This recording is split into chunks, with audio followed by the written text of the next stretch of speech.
Hey there, welcome to this episode of the Skiff Meetings podcast. I'm your host, Miguel Neves, the editor-in-chief at Skiff Meetings. And in this episode, I have the pleasure of speaking with Andrei Cholewinski, a longtime personal friend and also an expert event professional. Andrei is the Associate Director of Meetings at the American Physical Society. And in our conversation, we share some of Andrei and I's journey in starting off in business events and how he went on to focus on the association sector. We talk about the way he managed the pivoting of large association events to digital format during the COVID pandemic. And we talk about what it's like to oversee one of the world's largest meetings of physicists, with 13,000 coming together for what is known as the American Physical Society's March meeting. We talk about the importance of creating a supportive and inclusive environment for all members. And we talk about the challenges around polarized political climates and how the American Physical Society has come around to actively supporting local causes rather than passively boycotting destinations. And finally, we talk about why scrappiness and the ability to adapt to daunting on-site challenges are the most important qualities Andrei looks for when he is hiring for his team. I hope you enjoyed this conversation, and if you do, please leave us a short review wherever you get your podcasts and consider sharing it with your network. Of course, don't forget to check out the other episodes of the Skiff Meetings podcast. Thanks for listening.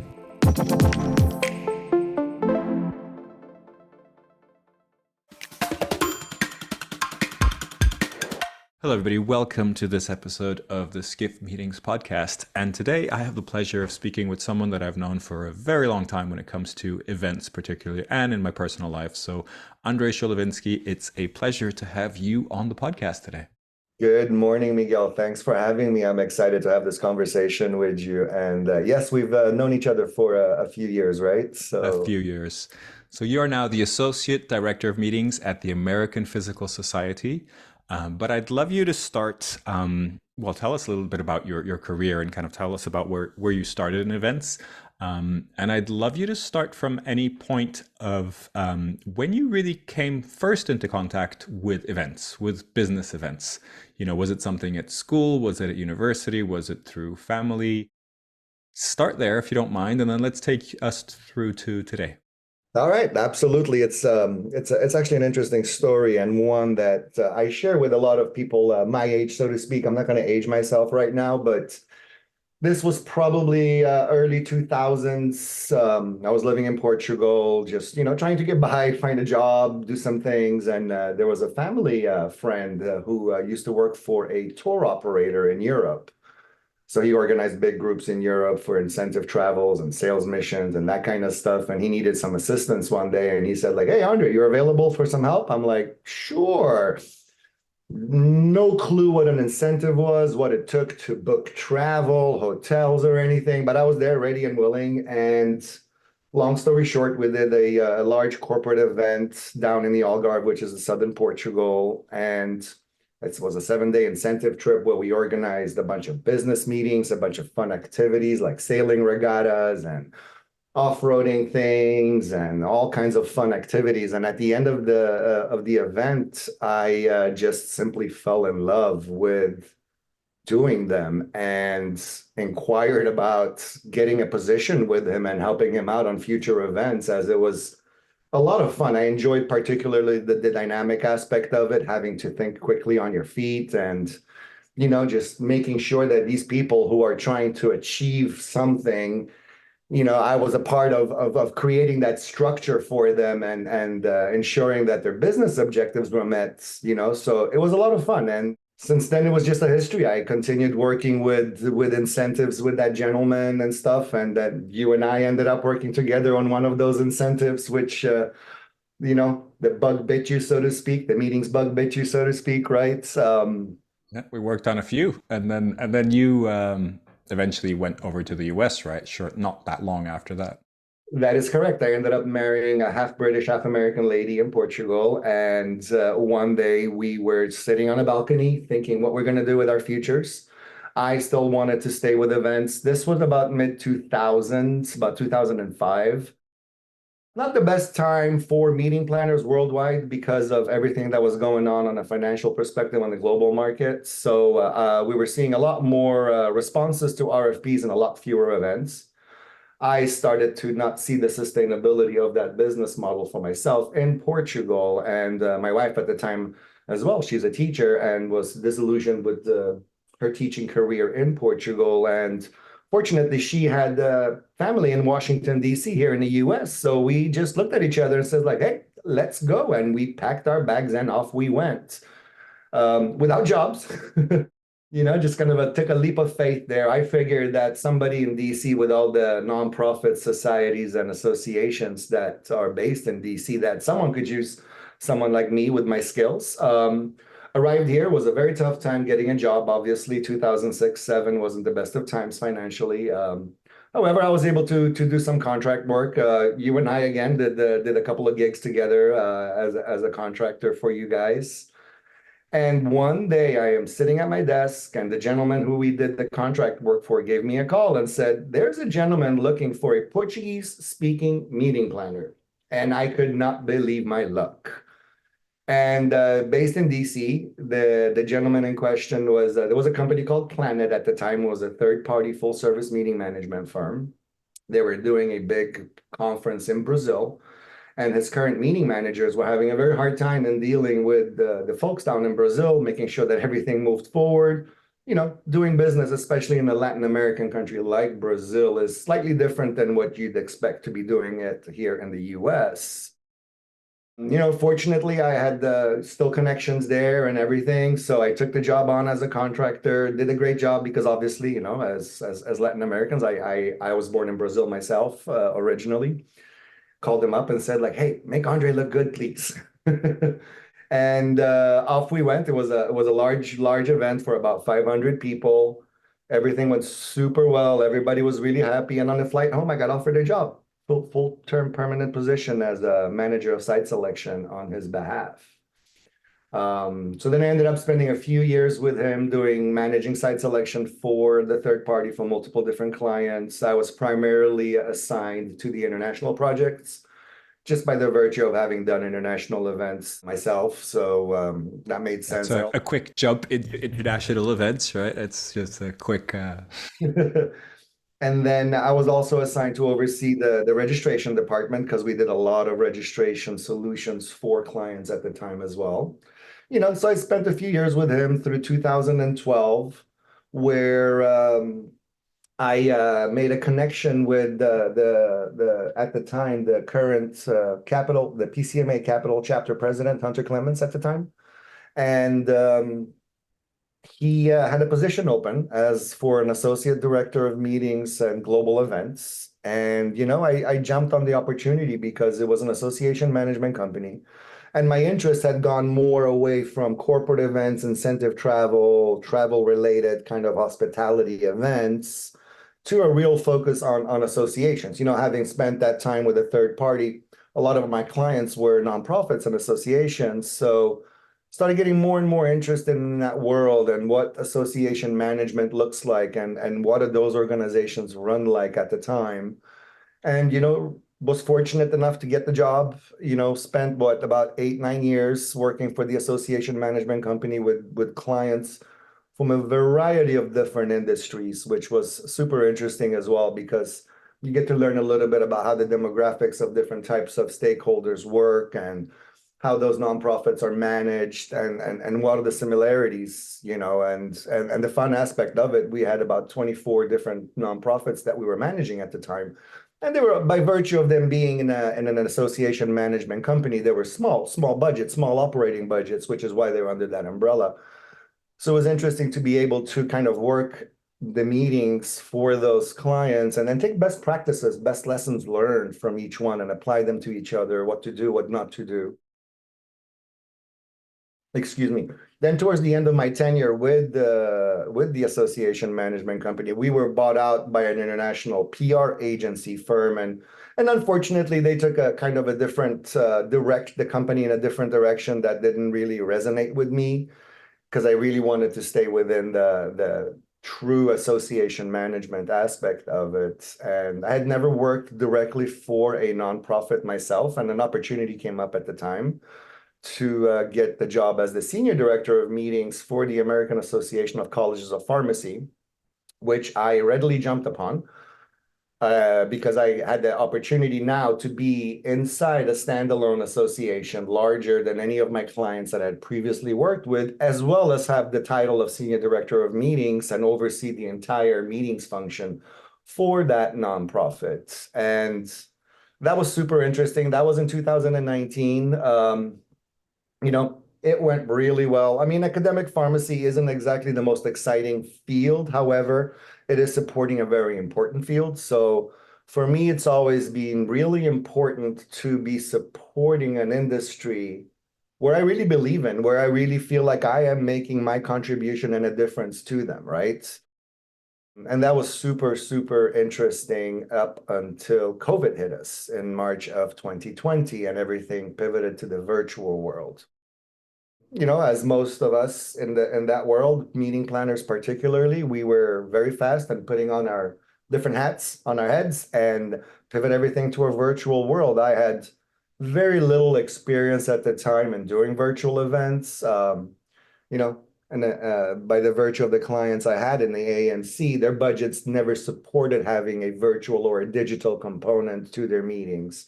And neither did the American Association of Colleges of Pharmacy up until we were kind of strong-handed into doing it. So I had about 3 months to pivot my annual meeting into a virtual format. And fortunately, we were able to find a great vendor that we worked with at the time. My team also rallied behind me. And we were able to pull off a great annual meeting with great engagement and a lot more attendance than we had ever seen at one of our annual meetings previously. And I know that this story is not unique in any sense of the word, because literally the whole world came to a grinding halt at the time, right? So then I pivoted all our meetings that we were doing in a virtual world. I did take my digital event strategy certification, more to learn versus having an extra certification under my belt, just to see like what's out there, what's new, what's not. So that went really, really, really well up until 21. We start coming out of the pandemic. Things start shifting back into normal. Academic pharmacy isn't the most fast-paced environment. It's pretty structured, and I'd always grown up in an environment where my meetings had to be like really nimble on my feet, fast, shift directions from one second to the other. And I found myself going into more of a play and a repeat mode, play, stop, repeat, play, stop, repeat. So started seeking something a little bit more challenging for myself. And then this opportunity came up with the American Physical Society, APS, Okay. where I applied for a role as the associate director of meetings for the organization, which would be a more of a tactical position overseeing the meetings department at the American Physical Society. And I jumped on that, and fortunately enough, I was able to be offered a job in the beginning of May of 2022. Okay. And kind of like the rest is history, really, so to speak. APS is a much larger organization than I'd ever worked at. We're about 300 employees overall. The primarily revenue driver for APS, however, are the journals component of APS, the journals division. We have all the top physics journals in the world, and that kind of draws that world together. However, we also have the world's largest physics meeting of the largest congregation of scientists specifically for physics in the world as well, along with a whole bunch of other meetings, a growing team. So, I looked at that opportunity. Yes, was it going to be a challenge? Absolutely. But I welcomed that challenge and I dove head in, and, I'm coming up almost on 2 years. Congrats. Give me some headline figures, like how many events, what size is this largest one that you mentioned? So the largest event that we do is our March meeting, which really should be called our annual meeting, but just some scientists, I don't know how long ago, decided to call it the March meeting. And the funny thing is, even if our March meeting doesn't fall on March, it could fall in January, February, March, April sometimes. It's still called the March meeting. And that's truly the largest meeting that we do. It brings together about 13,000 scientists from all over the world. I'd say about 30 to 35% of our attendance is internationally based. 20 to 30% will probably be our graduate student, undergraduate students, research students, that kind of thing, and then main scientists. So And that that's, means, I mean, 13,000, that's a pretty large event. I mean, when you're looking at destinations, I'm assuming mostly US, right? US destinations. yes. I mean, how many destinations are available to you? Because 13,000 already eliminates quite a few, right? Right, that does eliminate quite a few, but there's another component to that meeting that eliminates even more, which is we do on average between 75 and 80 concurrent education sessions for 5 days. Okay. And the interesting part of it, out of the 13,000 attendees, about 10,000 of those are speakers. So majority of the people that are attending my meeting are also presenting at the meeting. So they do these scientific talks where they talk for 12 minutes and they have a 3-minute Q&A. They talk for 10 minutes, they do a 3-minute Q&A across 70. This year we had 78 concurrent sessions. Oh, last year I should say, because in 2023. And it just runs like that for 5 days with a We're bunch talking of. about poster sessions, like small presentations, like it goes from ranges from a big keynote stage to a couple of people talking over a campfire, that kind of thing. Now, the interesting part is we do not do your traditional, what you would say, general sessions, keynotes, or plenary sessions, which is an interesting aspect of it because this meeting brings together a whole bunch of different divisions of APS. And though the science is similar, they're very specific in the science that they give. So it almost becomes like tracks on site, if you will. Now, we do two main kind of sessions that are available to all the people attending, which is our Kavli session, which brings the top scientific minds in the world talking about the latest kind of physics research, physics things done. And then also every year by October, once Nobel decides who is winning the Nobel Prize for Physics, the Nobel Prize for Peace, biology, chemistry, etc., we invite especially the Nobel physics winner, but also the other Nobel laureates, and we have a Nobel laureate session that we do on site that's open as well, which is a pretty neat aspect, being able to talk to someone who's just figured out how to take a picture of a black hole, for example, right? So, Yeah. These are so smart people, right? These kind are of people out that, a little bit on it. So, yeah. and again, it's support. Again, like what I mentioned earlier, where I find myself in a position where I'm supporting a community that does truly important work for humanity, For if you sure. will. And it's just really gratifying to be able to be that cog in the wheel of what these guys do and rub shoulders with the smartest minds in the world. You mentioned guys, and I don't know if it was intentionally male, but I assuming your meeting is mainly male. Do you have any statistics on the kind of split of male and female? I don't have that readily available, but I could definitely pull that up for you if you wanted to kind of mention something post. But yes, it is primarily male driven. However, APS has a lot of programs and initiatives in place where we're supporting women in physics. We have a whole program that just supports women in physics. We have another program that supports minority women in physics.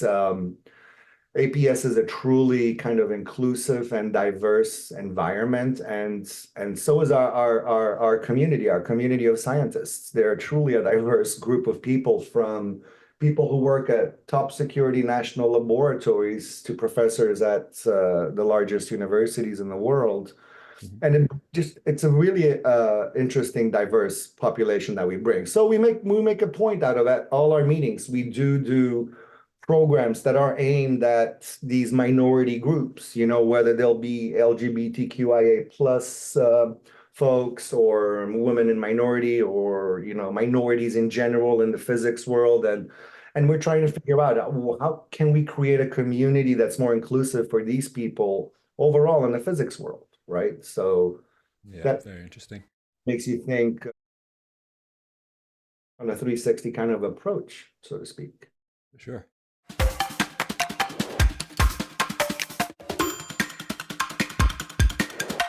Zooming out a little bit, and this is a fun question that I like to ask our guests. When you speak to people that are not in the industry, family and friends perhaps, how do you explain what you do? Huh, that is a great question because I still think my parents think I'm a wedding planner. It is tough, but it's also interesting. I'll take it to the next level because with these scientists as well that I work with every day, the most brilliant minds in the world will sometimes not comprehend the functions that we have to do on our level, right? So I try to look at it and I try to explain to, I have a 5-year-old at home, so that's a great example. He asked me, Daddy, what do you do for a living? And I said, I do meetings. And he kind of looks at me and he goes like, what? And then I kind of have to think about it, like, well, how do I make him understand? So I say to him, for example, I told him the other day, I'm like, hey, you like Pokemons, right? Yes, yes, I like Pokemons. I'm like, okay, well, imagine you want to get together with like 50 friends of yours in school and other schools that also love Pokemons and trade cards. He goes, uh-huh, uh-huh. I'm like, so Daddy's the person that figures out how we get all these people invited, how we find a place for all of them to meet together and set up a schedule for you guys to specifically get together and talk about these types of Pokemons and then talk about those other types of Pokemons. Um, but it is tough to explain it in a way that people will understand that are outside of our industry who have no idea that this is an industry even. Yep. It's tough. It's not easy. So what about this, speaking the language of the C-suite, right? You've held some very interesting positions in your career. I imagine that you have to speak this language of physics perhaps at the moment, right? I mean, it's not just, I mean, I'm sure there is business imperatives of the society, but there's also a sort of different way of thinking. How do you kind of manage to speak to these people? How do you communicate with these professors, these scientists, these people that understand the world in probably a different way to the way we do, and explain the needs and what you need to pull off a successful event, but what the event needs to be profitable or to be successful in some way?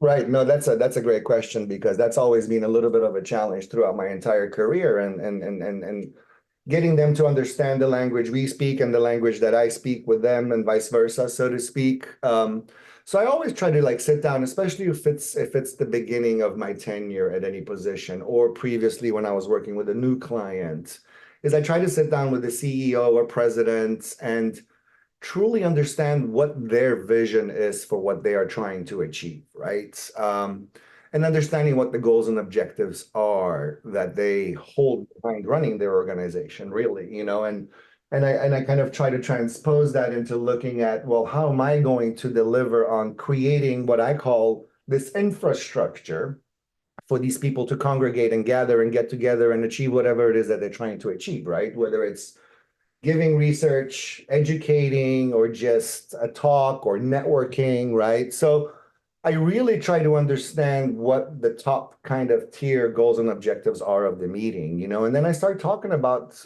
what are the different options of how we can achieve that, right? And also like at the same time understanding the history of the organization as well. What have they done traditionally? What hasn't been done? And truly understand and helping them understand of how I can leverage certain aspects of the functions that we do as meeting planners, so to speak, to the favor of the organization and its members. Because I always and I always have looked at meetings and events, conferences, conventions, seminars. They're really a fundamental part of the member benefits of that association, right? So at the same time as I kind of gear my thinking towards the C-suite, I always grab the membership department as well and truly try to understand how are we pitching? What are the member benefits? Why do people join this association, a nonprofit or society?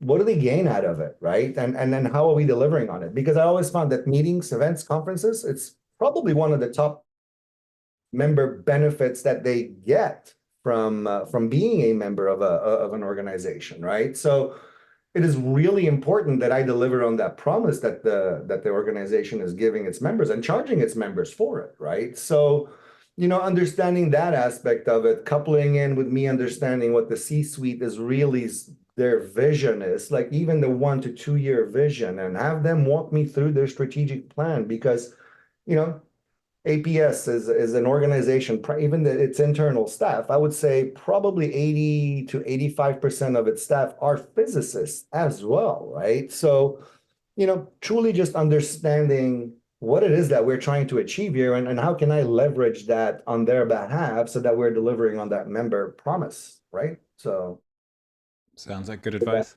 I don't know if I So answered let's that or not, but yeah. Let's flip to the other side of the coin. So, I mean, in your role, you're part of the destination selection process, venue selection, hotels, AV. There's so many different kind of partners that you have to deal with, set up, choose, all these different functions. What's your kind of North Star when it comes to this kind of stuff? I mean, is it the price? Is it the negotiation? Is it, the destination just is and there's nothing you can do about it? How do you look at kind of finding the right partners for your needs? Boy, that's a loaded question in so many ways, but I'll And I'm not asking for details or names, yeah, but more so like I your mean, approach to it. my overarching 30,000 approach to it is I want to find a true partner. That's really what I'm looking for. I'm not trying to find a vendor. I'm trying to find someone that is going to be committed to the APS initiatives that we're doing with them and come to the table as a true partner versus a vendor that just listens to what I need and waits for me to tell them what I need. So let's take a decorator, a general services contractor, for example, right? When I came on with APS, we historically they had used one decorator for a lot of meetings that fell through. And when I came in, with all the meetings that we do 9 large annual meetings a year, along with 30 plus other meetings. And a lot of those meetings do require decorator services. But the team was kind of look, hiring one for this one, hiring another for this one, hiring another for this one, and just the resource and time expenditure required and having to do that for each individual meeting was incredible, right? So I kind of look at it like, well, let's find a decorator that will take care of all of our meetings, right? Number one, I'll have a set agreement with them, and I can create a consistency across the board with who my team works with and how stuff is kind of created on site, right? Especially at the larger meetings when we do a lot of build outs, there's an exhibit hall and all of that stuff. I want that consistency. But I also am looking at that vendor, so to speak, to become a partner. So I expect them to come to the table, especially during initial kickoff meetings, brainstorming sessions, with ideas, with thoughts, especially after they've worked with us for a while. They start getting to know our demographics and the particularities of the individual meetings that we do and bring something to the table that I can apply that's new and fresh and different, right? So that's kind of primarily my approach to vendors. In regards to site selection, that is a trickier approach, especially this past year with APS, because as we know, politics kind of does influence a lot of what we do. And, we've all heard of the problematic laws, if you want to call it that certain states in the US particularly have, where it comes to, women's health rights, for example, right? So our council, so there's lots of layers in APS as well. We have a board and council, and then we have a committee on scientific meetings. The committee on scientific meetings really is a smaller committee made up of extremely experienced scientists. And they have like a chairline whole thing going on there. But they take a look at it in terms of how are we delivering our meetings to our members, right? And they take a look at all different aspects. And site selection was one of them because some destinations became problematic, if you will, for some of our units in particular. Some of the units didn't want to meet in this particular state anymore because they felt like the laws that in the state were going against the beliefs of what APS should stand for, as well as going against the immediate belief of certain scientists, right? There's a pretty large component of the LGBTQIA plus. We have a large community across all our divisions, and in certain states, it would almost be a criminal activity for them to even be up on a stage giving a talk, We've right? we've written a lot about travel boycotts and other things like that. So, but how is that actually impacting you directly? I'm very curious. Well, because then we have to really kind of lace the site selection. So with the committee on scientific meetings, we've developed a new site selection kind of procedure, so to speak, where we do the normal RFP details that we need. Here's my room block. Here's all the space I need. Here's how much food I'm going to consume, etc. However, we now look at destinations from the lens of, well, let's analyze what are the current laws in that destination and how do they impact the APS kind of mindset, so to speak. We look at local policing laws as well. Like, what are the policing statistics? What's the police departments doing in those cities that kind of helps create a more inclusive environment for the city itself, really, because we want to make sure that the destinations are safe for our members to be at as well. And then coupled with that, we also look now more specifically at sustainability initiatives that not only the city is doing, but the individual venues and vendors that we're using as well. So we lace all of that, and we also use the Human Rights Campaign Score, which is something super interesting. You can go on individual cities and see how they rank on the Human Rights Campaign Score, and that's everything from criminal statistics to LGBTQIA friendliness, etc. So it does become a much more involved and more drawn out process, because I got to get that RFP out, analyze it, figure out how I'm going to present it to these scientists so that they can see it apples to apples from multiple destinations, and then we have to get with the executive committee and talk about the merits of each one and kind of take that approach. However, I was always a strong adamant about boycotting does not solve the problem, right? Because we've had some units wanting to boycott, and we've actually were successful in us not boycotting those destinations, because number one, first, I feel like you always do a disservice to your members that are locally there as well. But if you just boycott and you leave a destination, you're like, oh, I'm not going to hold my convention there, forget about it. Really, the people you're hurting, number one, are the local members and the local people that your meeting would impact. So all the banquet and server staff, people working at the hotels, restaurants, services, all of that.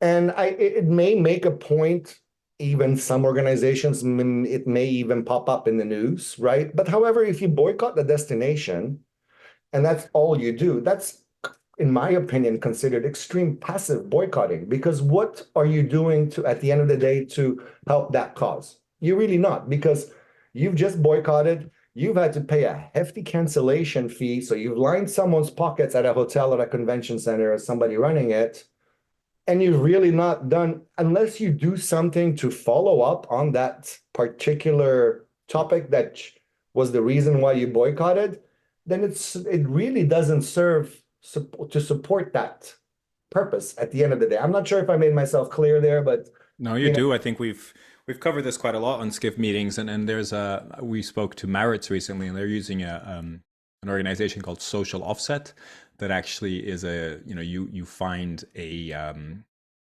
cause at a destination, or it helps you find a cause at the destination and provide financial benefit to that cause, which is one way of not boycotting, right? Because I think the challenge here is that there's this idea of silent boycotting, where you're excluding a destination right off the bat, like you were talking about, like just it's not even being considered. Right. I mean, exactly, and that's very passive. And then there's the active boycotting, which is only really visible if somebody has a meeting and then cancels it later, right? Which is a very unfortunate situation. Of course, there's fees, etc., which is really, really bad.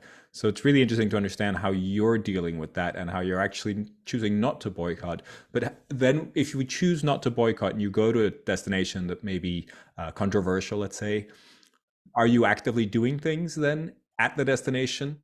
Yeah, no, so we do mitigating strategies as well leading up to it, because another aspect of this is the trickiness of I'm booking now 25, 6, 7, 8, 9 in certain instances, right? So am I basing my 27 potential booking on the climate that we're living in today? It's going to change, right?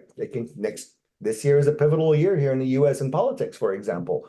What's going to change after the elections this year, for example, right? So, so we do try, and funny enough, you mentioned Maritz. Maritz is my housing partner as well, and we've just been talking to them about this specific issue as well, in terms of finding a cause and supporting that cause that needs support and help from an organization such as APS, So we try to identify local causes, like I said, the whole LGBTQIA plus DEI community, we are very active in that area. So we try to find local people that we can support that are being affected by these adverse laws. And I also want to mention, a lot of people will sometimes, and even these most brilliant minds in the world will will base their kind of perceptions on what they hear on the news, or what they hear on X, the former Twitter, or what they hear from someone without actually verifying if that's true in that destination as well.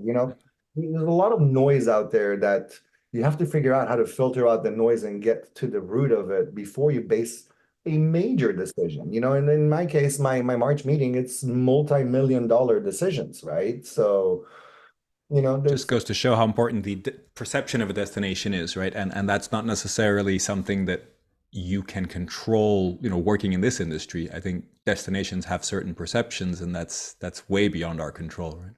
create a good partner relationship with that city, with that destination, with that local DMO that you're working with, right? And explain to them what is really important to your organizations, because they will be your biggest partner in supporting you and navigating this, right? Especially as we're booking future years, we don't know what the politics is going to be then, but as long as the city and they are aware of what it is that your hot buttons are and what you really need to be able to host your event there, they'll be your biggest support in helping you create mitigating strategies for it. I like that. Well, thanks for covering that with us. Wanted to cover a little bit in terms of your look at building your team, right? Hiring, finding the right people. We're reporting a lot on companies finding it very hard to find talent, both at the senior level, but also at the junior level. What are you seeing out there, and how are you dealing with it? So my fortunate aspect of that, I don't have as hard of a time, if you will, maybe as maybe some other organizations. And number one is because APS has gone fully remote. So we're a 100% remote organization as of about 2 years ago.